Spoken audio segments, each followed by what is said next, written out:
Hey there, Brittany Verlenich here in case you're new. Before we dive into the whole episode, if you're listening in real time, I just want to share very quickly about the Spring Fling event happening this weekend, March 14th through 16th, 2025. If you are selling on Teachers Pay Teachers, whether you are a teacher creator who happens to have a TPT store, which if you don't know what the difference is between a teacher creator or a TPT seller who does content marketing, I will dive into that in this episode. So whether you are a teacher creator who happens to have a TPT store or a TPT seller who is looking to use social media and content marketing to grow their email list, build an audience, sell more resources, or maybe you're even a service provider who is serving this community and you just want to know what's happening in this world, you definitely want to be a part of Spring Fling. This event is totally free this weekend, or you can pay for the upgraded pass, and there are so many goodies that come with that. I will be speaking on the power of SUBSTACK, and by the way, this whole theme we're talking about content reusing, reducing content, repurposing content, recycling content. SUBSTACK fits perfectly into that, and I can't wait to talk more about what I'm doing on SUBSTACK in these coming months. By the way, if you're not already following me on SUBSTACK, I will be sure to put those links here in the episode description. Becoming prolific is definitely what you want to check out if one, you're nosy, or two, you just want to follow along on my journey. I am actually growing one of my TPT store and brands with the goal of having it be big enough to sell by the end of 2025. And in my mind, that is a full-time-ish income. Now, full disclosure, when I was a teacher in the classroom here in Arizona, my take-home income was about $2,000 a month. So if you're a teacher in California or New York, you're like, oh, I can't do anything with that. But for most of us, that's a pretty good amount of money. So that is the goal. You can watch me win or fail and see what the result is in the episode description. Some of the content is free and some of it is behind a paywall, but there's plenty of stuff to look at and learn from, even if you don't pay. So go check that out in the episode description. You can also come follow the Teacher Creator Podcast over on SUBSTACK. There's content there that's not on the YouTube channel or anywhere else to actually help you apply what I talk about on the Teacher Creator Podcast. And if you haven't watched or listened to the Teacher Creator Podcast and you want to get into influencing brand deals, maybe TPT is part of what you do, but you want to do other things, go check that out. And I think that's it. So let's move on to the show.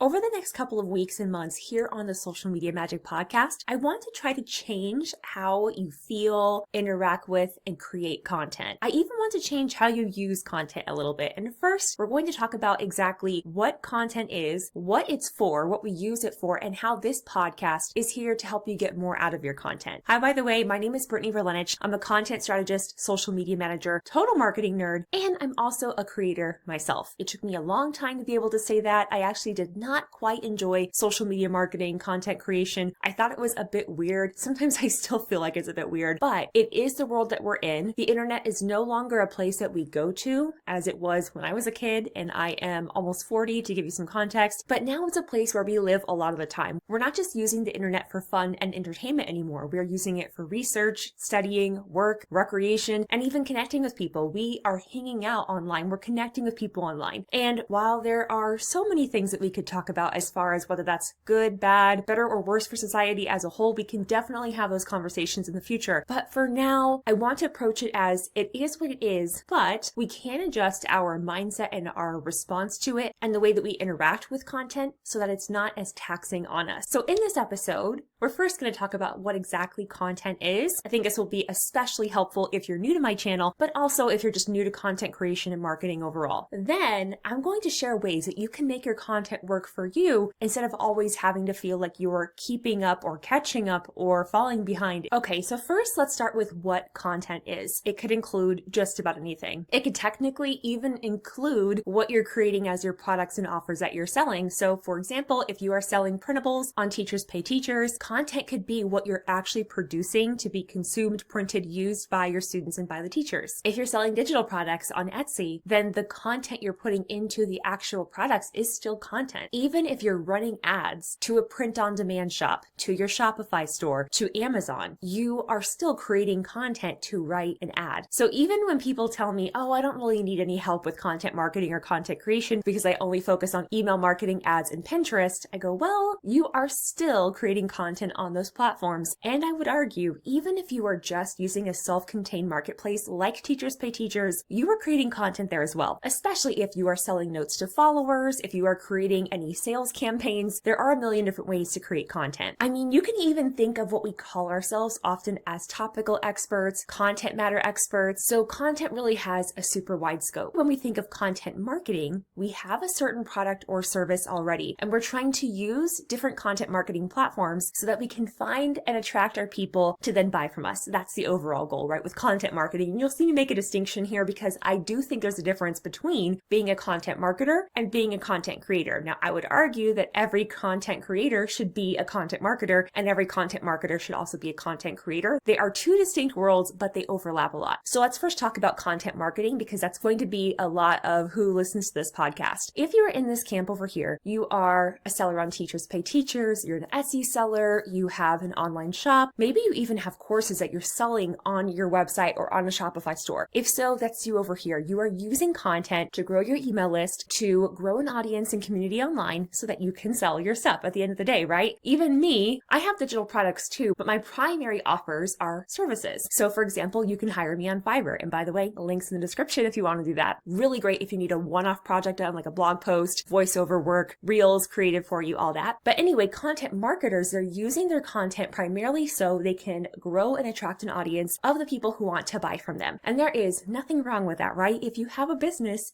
it's there to make money. And as long as we're super upfront about that, people should know right away that we have stuff for them to buy, because that's why they're interested, right? They're not just following us for our personality. They're following us because they're interested in a product or service that we're selling. Content creators are a little bit different. Creators can also have products and services to sell for sure. I mean, if we even think about an influencer or a UGC, user-generated content creator, they're usually selling their ability to create content, like to create a viral TikTok or really engaging Instagram Reels, to a company or a brand, or sometimes even as someone like you, someone who has a business, to create content for them. So I've done UGC work for other sellers, for Etsy creators. Sometimes this looks like me printing out the printables or getting their book from Amazon KDP and then creating engaging Reels with it. That is part of what I do. If you are not hiring someone yet, or if you don't want to hire someone, then you need to be thinking about how you're doing that work yourself if you've committed to the game of content marketing, which I'm guessing you've either committed or you're interested if you're here. Now, here is where the problem comes. It takes a lot of time, energy, effort, and skill to get to the point where you can create content honestly at all, but to make it really good, engaging, and then effective, right? Because we don't just want to make videos, for example, for content's sake, right? If you're in this camp over here of being a content marketer, you actually want to get people off of the platforms as fast as possible, most of the time. If you are on TikTok, you might be selling products on TikTok Shop. I'd say, yes, that's an offer, but you're more in the creator camp. So I just want to make that distinction. If you are making money on the platform directly, I would put you over here on the creator camp. But again, creators are marketers, marketers are creators. They all overlap. Okay, so it takes a lot of time. It takes a lot of effort. It takes a lot of work, but especially in the beginning when you're probably also working a full-time job, or even if you're doing this full-time and you just have other responsibilities and work that you have to prioritize because those are your income producing activities, then you need to be really mindful with your time. Content can absolutely be a runaway train if you let it. It can take over your life because it takes so much time and effort to create content. And there are so many misconceptions that we have around content marketing and content creation. Let me give you a couple of examples. If you have a podcast, you have to release a podcast episode every week. No, you don't. I don't know where that came from, but we just all assume that that's the case. It doesn't have to be. And in fact, even if you wanted to release a podcast episode every week, if you do have a podcast or if you're looking to start one, that doesn't mean that you have to record a brand new episode every week. You can do what's called batching, which is when you create and record several episodes in a row, like I'm actually doing right now, and they're not all going to be released at the same time. In fact, I think this is very smart to do if you're planning any kind of launch, even if it's an affiliate launch for somebody else, because it's just easier, at least I find it easier, to record many episodes at one time and remember, what did I say in the last episode? And oh yeah, that's right, in the next episode I'm saying this. It's all fresh in your mind because you had just sat down and planned it maybe, or you have the plan with all of the episodes in front of you instead of just going one at a time. That said,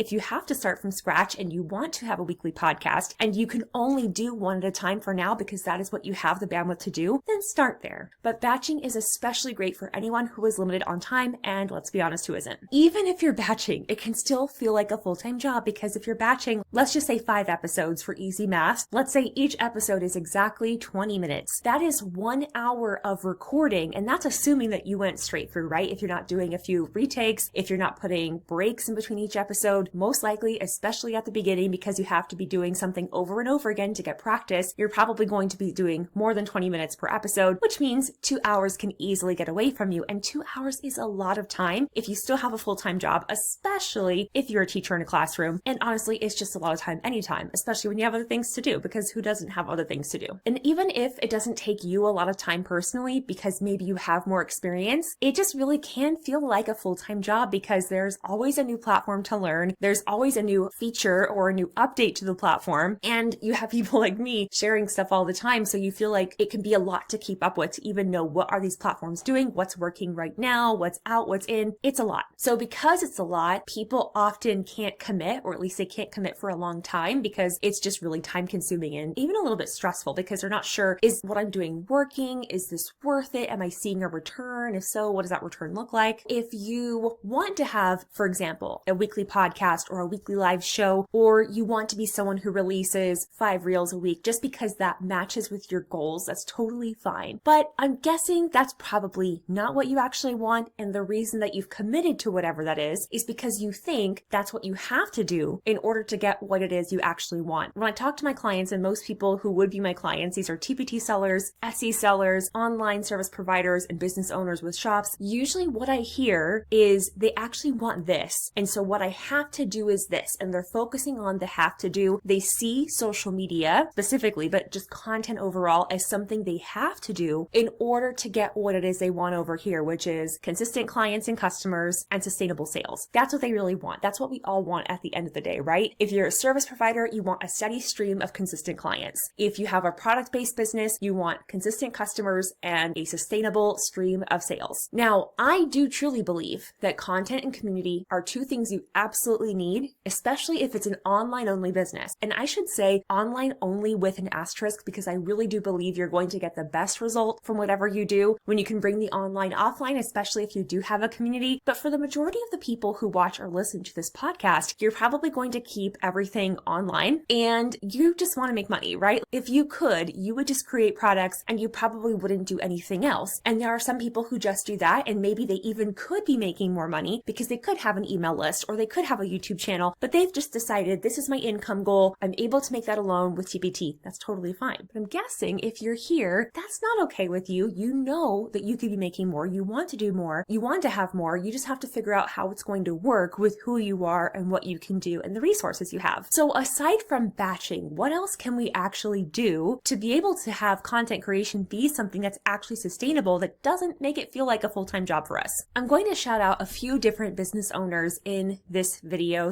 / episode. I'm going to do it as best as I can to describe it to you, because I know that not everybody will be watching, but I do think the visuals will be helpful. So if you can switch to the visual, if you're listening or watching on Spotify, or if you can watch this on YouTube, then I think that would be ideal. One person who's done a great job at this is Michelle from Pocketful of Primary, and she will always have a special place in my heart as a creator, because she was one of the first teacher vloggers I started following in like 2015, 2016, when I was first considering being a teacher, or even just wondering what that world was like. I was running the arts education and youth department at a community center, so I had a lot of daily interaction with teachers, and I'd always thought, wouldn't it be so interesting to do that? I've always loved working with kids. I think I'd really like that. And it was so cool to follow along with her on YouTube. I felt like I really knew her because she did these daily vlogs. I knew that she got coffee every morning. I felt like I really knew her. You would go in the classroom with her, quote unquote, and she would be setting up her classroom and she would be walking you through her days. And I felt like that was just so valuable as someone who wasn't in the classroom yet. It was also just interesting, right? That kind of voyeuristic thing of knowing what other people are doing. It's kind of like reality TV, but you get to choose what you share and what you don't. Now, here are some other things about Michelle I find really interesting now that I'm looking back on this from a content marketing standpoint. She has a TPT store and brand. She also has a lot of content. So I'm actually going to switch to sharing my screen now so you can see some of that. I don't actively keep up with her as much now just because because I've already been a teacher. I'm not in the classroom anymore, so it's not directly relevant to me. But I just think Michelle Emerson has done such a good job. And by the way, look at how strong her brand is. I did a Google search of Pocketful of Primary. Her website comes to the top. Her YouTube channel is second. Her TPT store is third. Her YouTube channel is fourth, so twice in the results. Her Instagram account is fifth. Her videos come up. So the first like 10 results are her, right? Her Amazon shop, it looks like as well. She has a really strong Facebook page. Now, she's also been around for a while, right? She has over 500,000 subscribers. She's definitely advanced. So I also just want to say, this is something that is probably not going to be achievable for 99% of teachers and TPT sellers. So before you click off and say, oh, well, why am I watching it? Just because I'm saying that, one, doesn't mean it's not actually possible. You could totally blow this and even her results out of the water. But two, I do think we have to acknowledge when we're looking at these really amazing stories like Deanna Jump, the TPT millionaire, or Michelle Emerson from Pocketful of Primary, we have to recognize that these people have been around for a while, right? And it does help when you start something earlier. Not just that, it's not just luck, it's also the fact that she's had so much practice. On this YouTube channel, for example, she has 598 videos. That is a massive amount of content. But consider, these videos are already on here and they're still working for her. She's not having to create a steady stream of videos in order to get a steady stream of views. People are still finding her content all of these years later. This video specifically, she did a Meet the Teacher vlog. So I'm just going to play through it for a minute. I'm going to take this volume off. And by the way, that's actually something you can do to make your videos more engaging, is you can just speed up the time. You see, you feel like you're really getting to know her. She's in her car. It's very relatable. And she was doing the whole recording in the car thing before TikTok made it a big deal. So she was really ahead of the curve on that. By the way, if anyone ever wants to help me out and you want to send this episode to her and say, hey, you should go on this girl's podcast, I would appreciate the connection. I might just reach out to her and ask. But last I saw, I believe she's actually in the classroom, so she's probably really busy. But I just really appreciate what she's done. And look at the branding, right? She has her colors. It's so consistent. And I know that consistency comes from a lot of practice and a lot of reps over time. And you can see it's not just the fact that she's a YouTuber, right? I mean, she's put so much work into her YouTube channel, but let's see what she's got going on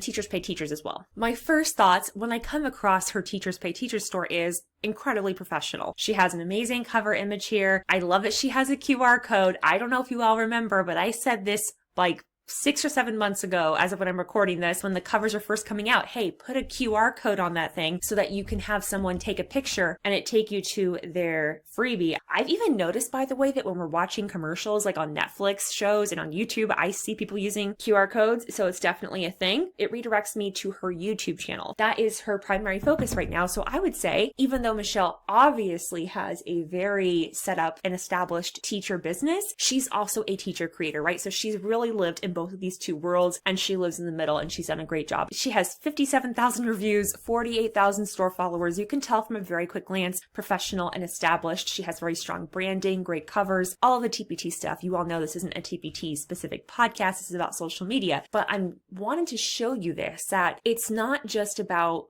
becoming a YouTuber or a podcaster or getting paid to create content. Definitely, if you're interested in that, go check out the Teacher Creator podcast. That's going to be right here on YouTube. You can go find it under my playlist and go ahead and subscribe to this channel while you're at it. But if you just want to focus on growing your TPT store sales, content can help you do that because she has some cross-pollination, right? Let's look and see if she links to any of her resources. Okay, here we go. I'm guessing it's her storefront, but it could be an Amazon affiliate link, Google Slides templates, email templates. That's probably the emails for parents. Okay. Amazon Teachers Pay Teachers. There it is. So she's using YouTube to sell her Teachers Pay Teachers resources. And she's also using her TPT branding to drive traffic back to YouTube. So super smart. She really has built an entire ecosystem set up around this. So I just wanted to give, first of all, shout out to her, but then also to show what that looks like, because I've realized I don't have a lot of examples on this channel of what this actually looks like when it's done well. So she's done excellent at this. Now, if you already follow Michelle from Pocketful of Primary, or if you followed her before, then you might already know that she has a podcast with another teacher creator / seller,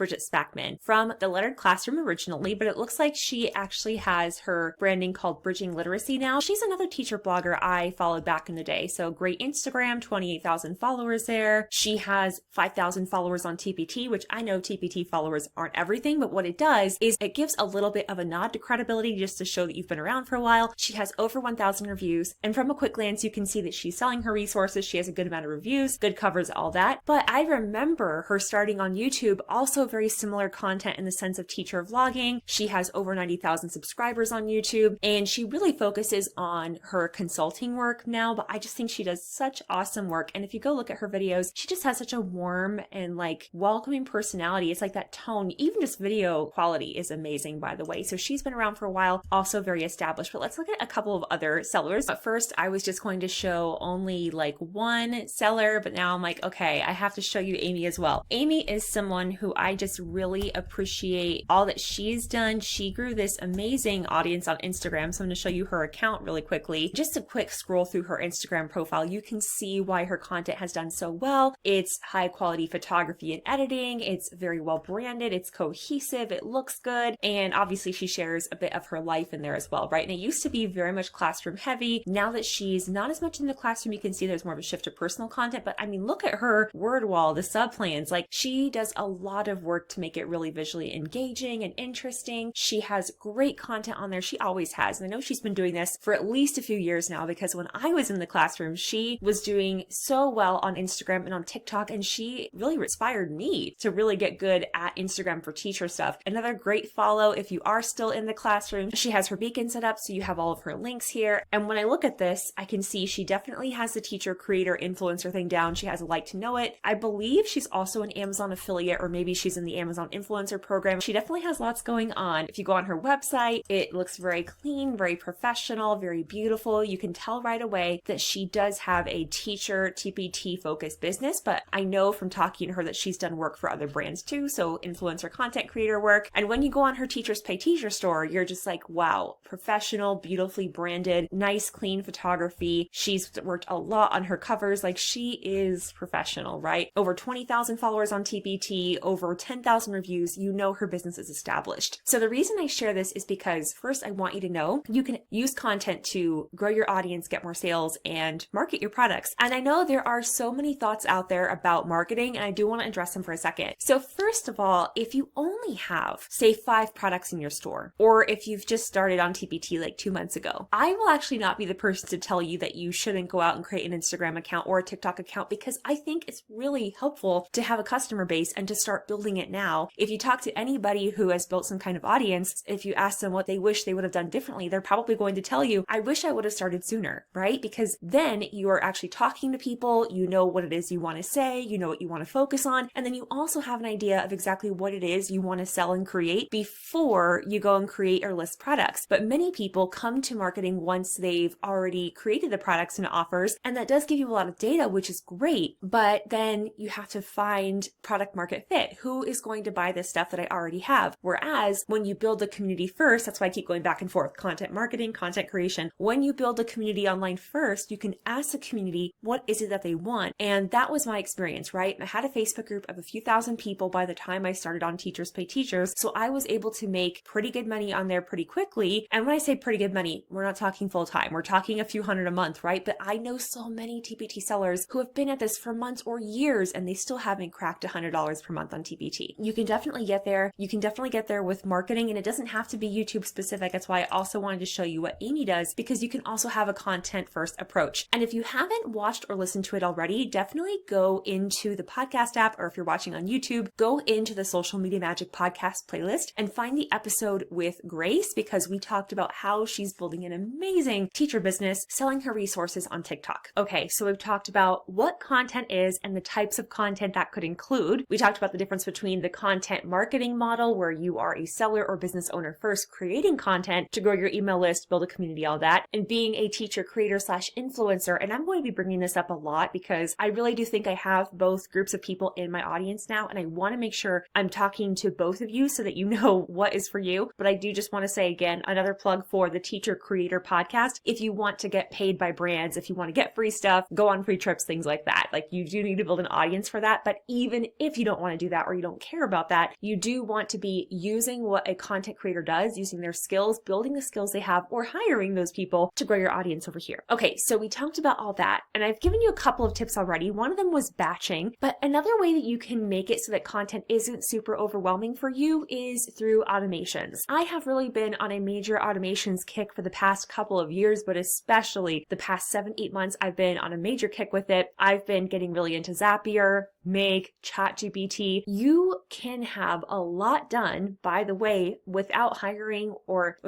someone super expensive, or even without hiring at all, once you build up the skills, right? Once you build up the skills, I want to put an asterisk there. One automation you can set up basically tonight or this weekend or whenever your next work shift is setting up ManyChat. Now, if you don't have much of an account yet on Instagram, then this probably won't be super relevant to you. But if you are getting to the point where you're like, okay, I am creating some content, but I really can't keep up with the comments, or I'm not consistent at following up with people and I want to make sure they actually get the links to my resources and go to them, then yes, I highly recommend ManyChat. That's one I've gotten to know. I think it's the best out there considering usability. It's also coming to other platforms. So if you have a multi-channel approach, or if you're considering that, like if you're on Instagram and TikTok and YouTube or all that, or you know you're going to be eventually, I would recommend ManyChat just because they're already expanding into those markets. In fact, by the time you watch or listen to this, if you're watching or listening in the future, they might already be on TikTok. So I'll have more information about that here in the episode or video description, wherever you're watching. So go click on that if you want to learn more about ManyChat. I do have an affiliate link. And if you send me a DM on Instagram over at Brittany Verlenich, would love to hear from you there if we're not connected there already. If you buy your ManyChat subscription through my affiliate link, DM me and I'll make sure you get a freebie, okay? I love giving free resources when you use my affiliate links. And even if not that, if you don't care about that, I just want to say thank you. I appreciate that. Okay, so batching, automation, those are two big ways. I also want to give a nod to Earth Day coming up. If you're watching and listening with me in real time, I'm recording this in March. I think back to the song we learned in like the 90s, the recycle, reduce, reuse song. It sounds kind of funny, but I do think about it a lot when it comes to content creation. I am launching something around Earth Day, by the way, so this theme will be recurring. When you think about this in terms of content creation, reducing, are there certain platforms that you just don't need to be on or using at all? If you don't plan to use Instagram ever, don't need to be on there. If you've been on Instagram for years, you're not getting any return from it and you don't enjoy it, maybe stop using it. Or if you enjoy it, but you're not getting any return from it financially, then maybe reduce it. So reducing could be just taking something out or doing less of it. So reduce fewer platforms, reduce the amount of time you're spending on social media or with content creation. You're going to hear me talk a lot about social media context in here because it's a social media podcast, but we can also step back and look at content as a whole. If you've been shooting for weekly blog posts, but you can't do that, can you reduce the frequency? Can you go to every 2 weeks? Can you go to every month? Get consistent with that. And then when you're in a season that allows for more, then you can do more. Okay, so there's reducing. Then there's also reusing, which I really love to do. Did you know that you can take a highly performing post, and this is not just on social media, this is a blog post, this is a podcast episode, a YouTube video. I mean, content can encompass so many things. You can take any one piece of content and you can reuse it. What do I mean by this? Well, usually we just post something once and then we forget about it. Think about what you send to your email list if you're doing email marketing. Has every single person on your email list read every single blog post you have? Have they watched every YouTube video you have? Have they listened to every podcast episode? They might not even know that you have those other channels, especially if maybe they just found you last week. Often with TPT sellers, actually, you will see there are certain themes that occur annually, right? We have 4 seasons. We have so many holidays. You are probably going to be selling any St. Patrick's Day resources you have mid-February through early March every single year. So if a piece of content about St. Patrick's Day crafts performed really well last year, it's going to do really well here again. And I just want to give that little nod to something I have coming up for you. I can't wait to get more into this. I'm really trying to not release it before it's ready, but that reusing thing is going to be huge. And especially when you think about automation, there are things you can do to set it up so that you don't have to keep coming up with posts every single day, week, month, or even year. That's all I'll say about that. Okay, so then we're going to go to recycle. Recycle and repurpose, I'm going to say kind of go together. So this is when you're maybe not reusing a certain post in its form, but you're taking something and turning it into something else. You might take a YouTube video and then you take the transcript from that video, you plug it into an app like ChatGPT, And then you ask it to come up with 5 carousel post ideas. Those are your carousel posts for the next 2 weeks. Then you ask it to come up with 10 reel ideas. Even if the reels are only 20 seconds long, you can take that one YouTube video that you already did, that you already recorded, that's working for you in the background, that is growing your YouTube channel, that's getting you email subscribers, sending traffic to your products, and then you also use that to create your social media content. And it's not just ideas, right? Now, ChatGPT is good for the ideation and for repurposing to say, okay, I know what I want to say. It could even help you write the captions themselves, which is great. Now, I do like to go and retouch those. I just find that with ChatGPT most of the time, copying and pasting doesn't look great, so do tweak it. But it's a great start and it's going to help you execute faster. Okay, so there's that. But then it can actually make the content for you. So one app I use for clients for myself is called Opus Clips, OPUS. You can actually upload. Actually, you don't even need to upload. You can paste the YouTube video link and it will make the clips for you. And we're talking 15 to 20 videos. You'll go through it, edit it, make the captions, match your branding and your fonts and your colors and all that. It's honestly pretty amazing. And if you want me to do some tutorials around how to do these things, let me know down in the comments. I would love to hear from you. Or you can always send me a DM on Instagram over at Brittany Verlinich about anything really. But let me know what you want to hear about. I actually just did a poll in my stories the other day, and most of you said you were interested in using ChatGPT in better ways to actually help you repurpose content. And repurpose just means taking something that's already there, already existing, already being used, breathing new life into it by pulling things from it. So we're not having to create something new from scratch. We're taking something that already exists, we're reusing it and repurposing it. If you are watching or listening in real time, by the way, you're very lucky because later this month, March 24th through 28th, 2025, my friend Nina Clapperton is hosting the Repurposeful Retreat. It's kind of like a hybrid between a summit and an in-person retreat that you would have where you don't just watch some sessions, you actually do the things. It's workshop style and you get access for up to 6 months after this date. You can find that information in the episode description, or you can just DM or comment that little recycle symbol and I'll send it right over to you on Instagram. So that is my process. This was a longer video. I hope it was really helpful to see those examples. Hopefully you were able to actually watch the video part. If not though, definitely go watch it on the YouTube channel, youtube.com/Brittany Verlinich, or you can just type Brittany Verlinich YouTube in the search bar and you'll find it. You'll also find the link down in the video description and linked to my profile on Instagram as well. I cannot wait to dive more into ways to repurpose specific types of content over these next couple of weeks and months, so definitely stay tuned. Otherwise, thank you so much for tuning into this episode of the Social Media Magic Podcast. Again, my name is Brittany Verlinich. I'm a content strategist, social media manager, total marketing nerd, and if you ever want help with this stuff, if you don't want to do it yourself, I would love to help you. My team and I would love to help you. You can hire me for one-off gigs on Fiverr. I'll be sure to put that link down in the description as well. Or if you want ongoing support and you know it's going to be something that is going to take time, like for example, growing your Instagram account or making your content more highly converting so people are actually going to those links, then let's talk. You know, it's never any pressure. I just want to have a conversation with you and see if this is something you're ready for and it's going to work for you, because we do want to look at your brand overall and make sure it's going to be a good use of your time and money. All right. Thank you so much for watching or listening, and you'll hear from me soon. Bye.